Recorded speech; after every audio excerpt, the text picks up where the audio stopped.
मुझे अब तक है याद वो दिले नाकाम की कोशिश,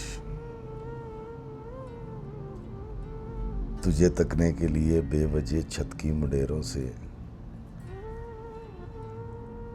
पड़ोसी के किसी बच्चे से लंबी दास्तां सुनना। मुझे है याद तेरे घर के दरवाजे के ऐन सामने बंद जूतों के फीते खोलना, फिर बांधना, अध खुली खिड़की की जानिब देखना।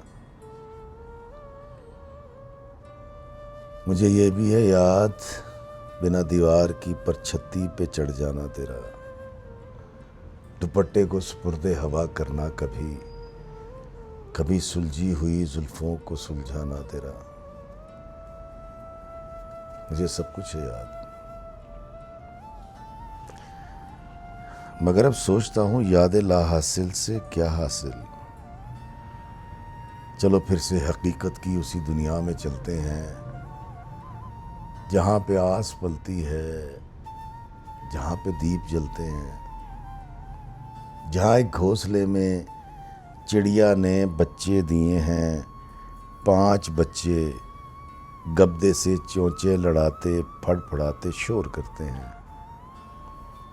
उन्हें परवाज़ को कुछ वक्त बाकी है, उन्हें मेरी ज़रूरत है। चलो फिर से हकीकत की उसी दुनिया में चलते हैं।